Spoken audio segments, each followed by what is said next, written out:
করা কি করা করবো না হিম্মত করবো না, এটা হলো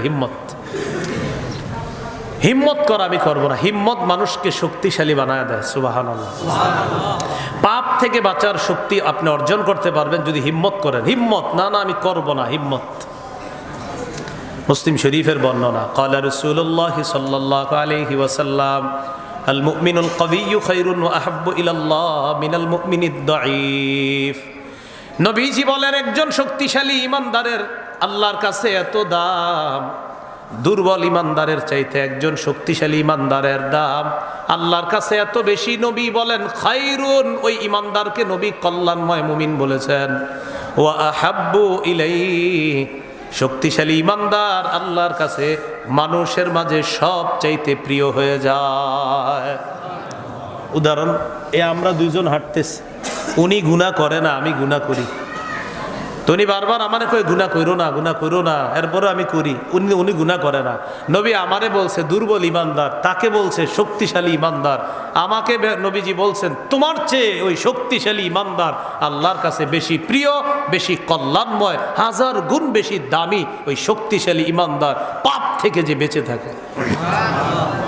তাহলে 1 নাম্বার হিম্মত করা।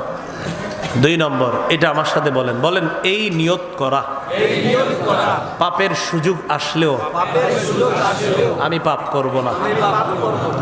ক্বালা রাসূলুল্লাহ সাল্লাল্লাহু আলাইহি ওয়াসাল্লাম মান হাম্মা বিসাইয়্যাতিন ফালাম ইয়ামালহা কাতাবাহা আল্লাহু লাহু ইনদাহু হাসানাতান কামিলা।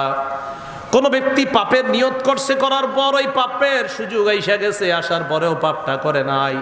পাপের নিয়ত করছে, পাপের সুযোগও আসছে, পাপের নিয়ত করছে, পাপের সুযোগও আসছে। নিয়ত করছে, সুযোগও পেয়ে গেছে, কিন্তু করে নাই। নবী বলেন কাতাবাহাল্লাহু লাহু ইনদাহু হাসানাতান কামিলা, তার আমলনামায় পরিপূর্ণ একটা সওয়াব আল্লাহ লিপিবদ্ধ করে দেয়। 3 নম্বর, বলেন সগীরা গুনাহ থেকে বাঁচা। সগীরা গুনাহ থেকে বাঁচার চেষ্টা করলে কবিরা থেকে বাঁচা যায় সহজে। ক্বালা রাসূলুল্লাহ সাল্লাল্লাহু আলাইহি ওয়াসাল্লাম ইয়্যাকুম ওয়া মুহাক্কিরাতিজ যুনুব। নবী বলেন তোমরা ছোট ছোট পাপ থেকে বাঁচো, সগীরা গুনাহ থেকে বাঁচো। তোমরা ছোট ছোট পাপ থেকে বাঁচো, সগীরা গুনাহ থেকে বাঁচো।